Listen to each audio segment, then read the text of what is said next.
Perkenalkan, kami dari kelas 9B. Di sini kami membacakan nota tanpa buku. Di sini ada aku Stefani Fedrika Madut Purba. Aku Widya Stiana Lesmanawati, di Dalato Komara, Nasabakano. Di sini kami dari kelompok Gemoy Girls. Kota tanpa buku. Pernahkah kau ke toko buku, perpustakaan, atau taman bacaan? Tidakkah kau merasa istimewa ketika berada di dalamnya? Di sekelilingmu ada berbagai toko dari dunia nyata dan hayal. Tempat yang pernah kau kunjungi dan yang belum. Informasi dari cerita masa lalu, masa kini, dan masa depan. Semua berpadu, semua berada dalam genggamanmu. Saat berada di antara buku, tidakkah kau merasa menjadi raja dan ratu?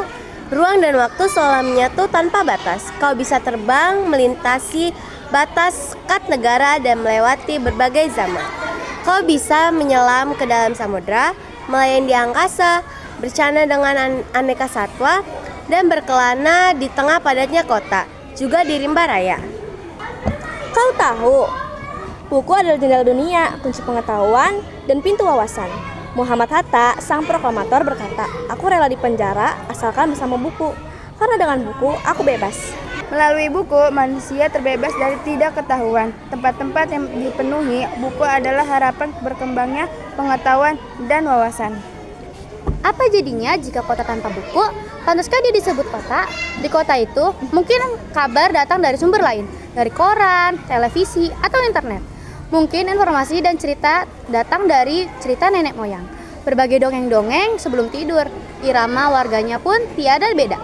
Bangun pagi, bertebaran di muka bumi untuk berbagai keperluan. Untuk kembali pulang siang atau sore harinya. Setelah itu, mereka berangkat, tidur, dan memulai lagi hari berikutnya. Semua sama rupa.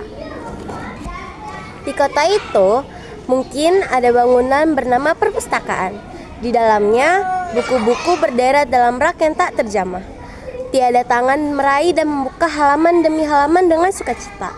Mungkin juga ada tumpukan buku di sudut-sudut sekolah yang sepi dan berdebu. Jarang dikunjungi, jarang dibaca. Buku-buku di sana teronggok tanpa nyawa. Bagaimana dengan kotamu? Mungkin kau tinggal di tengah kota yang megah atau di gang sempit di desa terpencil di sisi pesisir atau di kaki gunung. Adakah perpustakaan, taman baca, atau toko buku di dekat rumahmu?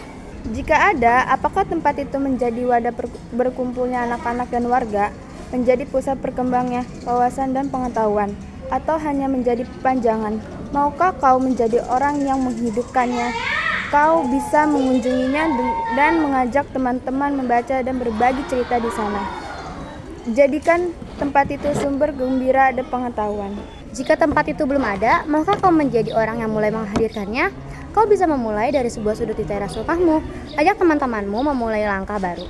Jangan biarkan waktu berlalu tanpa buku. Siapapun dirimu, bersahabatlah dengan buku. Dia akan menjadi teman setiamu sepanjang waktu. Sekian dari kelompok Gemoy Girls. Wassalamualaikum warahmatullahi wabarakatuh.